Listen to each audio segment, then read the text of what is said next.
Nous sommes connectés au site indicamétrie.com. Nous allons vous montrer comment effectuer un arbitrage manuel des nucléaires. Rendons-nous dans le module catalogue SICI. Déroulons-le, et cliquons sur le menu saisie SORN manuel. Patientons un instant, le formulaire chargera la liste des EVI déjà enregistrés sur notre compte. Identifions l'EVI dans le tableau.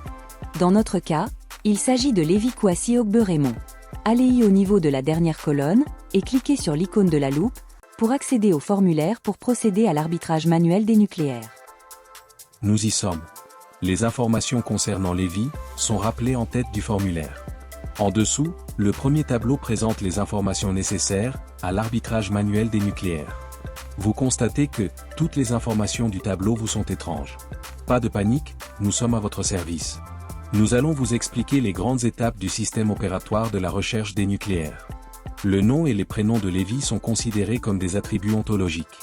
Un attribut ontologique est un baptismal pris isolement pour effectuer un certain nombre de traitements indicamétriques. La première ligne est créée pour le nom Kouassi, la deuxième ligne pour le premier prénom et la troisième ligne pour le deuxième prénom de l'EVI. Une fois chaque attribut consigné, ligne par ligne, on va appliquer le processus d'arbitrage des nucléaires.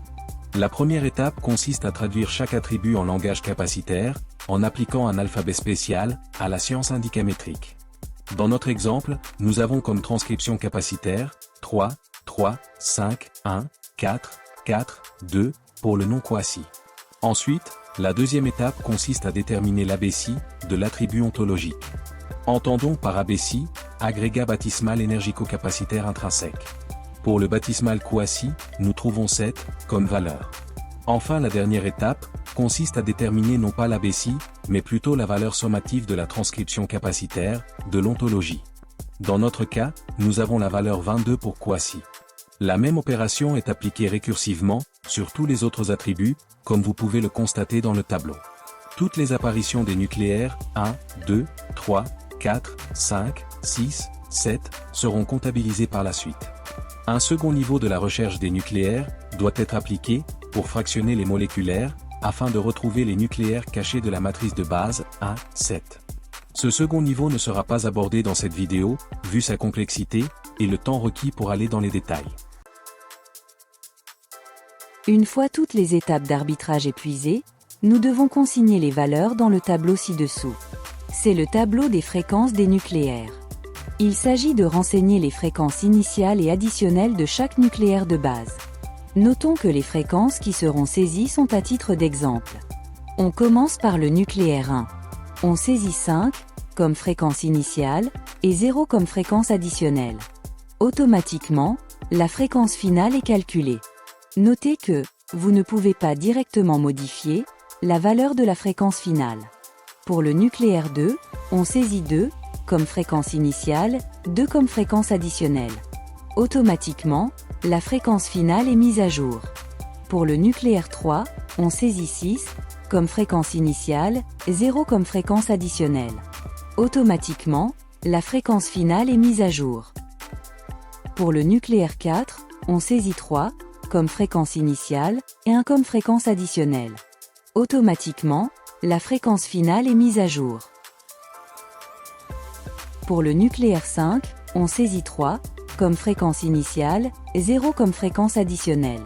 Automatiquement, la fréquence finale est mise à jour.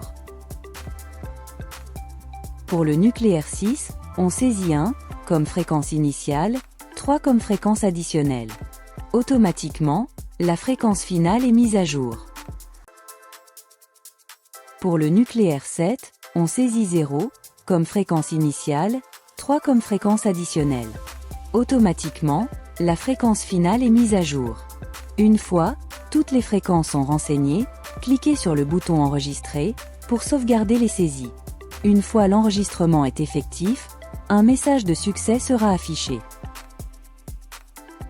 Il faut noter que la modification manuelle des fréquences est possible 2 fois au maximum. Au-delà des 2 tentatives, il est impossible d'effectuer toute modification manuelle.